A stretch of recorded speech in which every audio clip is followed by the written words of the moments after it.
Hello and welcome to Jessie Bear Book Club. Today we are reviewing Sweetrobin's The Princess Justice chapter. We reviewed his Daenerys chapter last month. I didn't listen to the chapter layout this time around, so I went into this chapter blind, so I was slightly more excited.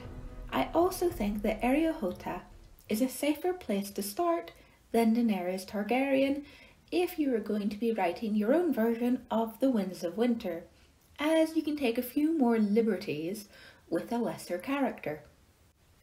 The first thing I was happy to notice was that this chapter was more of a realistic A Song of Ice and Fire length, being 40 minutes, whereas the previous Daenerys chapter had only been 30. This chapter opens with a sparring scene, but it is misleading you to think that they are actually fighting, Areo and the White Knight. It is very George R.R. Martin to open with a misleading scene, and props to Sweetrobin. I thought this was very good and very well done, and the imagery of Balon Swan and the two sparring swans or dancing swans was perfect. The sparring motif continues throughout the chapter and is well done. The squires back and forth with each other was very good, and it was interesting to see Janos Slynt's kids again, especially when they mentioned somebody's head rotting on the wall, but it was alluded to that it was Janos Slynt, or was it Stannis? I really liked that. It was a clever joke. And of course, George R.R. Martin never forgets a minor character, so we should have always expected Janos Slynt's kids to turn up at some point. There was a lot of wine and food talk in this chapter, which again was very George R.R. Martin. I don't know if some of the food talked about was proper Westerosi cuisine, but I can live with that.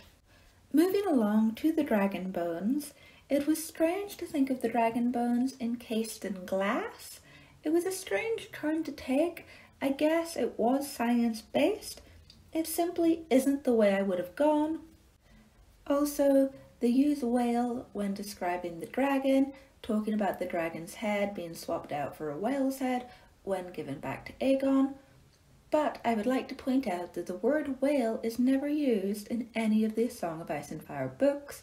They always use the word Leviathan, so that must have slipped under the radar somewhere. The rumours about Queen Rhaenys' fate were gruesome, but I liked it. I also really enjoyed the Targaryen-Uller blood link. That leads into my theory about there being Blackfires in Dorne. It also led me to think that could Rhaenys have had a baby by one of the Ullers? I might make a video about that in the future because it has little cogs in my brain turning. I did find all the back and forth about whether Myrcella is Myrcella or whether Myrcella is the cousin or whether Myrcella actually has a scar completely pointless. Does it really matter if the girl is scarred or not? Because I think there's going to be a swap if it is the cousin, and if it's not, Myrcella is going to continue to be Myrcella, so it doesn't really matter too much. It's going to be like an Arya Stark, Jane Poole thing, if it is a thing at all. I still think the cousin is a complete red herring. Areo questions about his vows and who he is meant to protect, and contrasting his vows with Knight's vows was very George R.R. Martin, and getting a bit more background on Prince Doran's wife was always good. Preston is definitely getting into the George R.R. Martin writing style, and you can see it. Preston did write Obarasand a little nastier than I remembered her, but I'm going to chalk that down to character development and move on.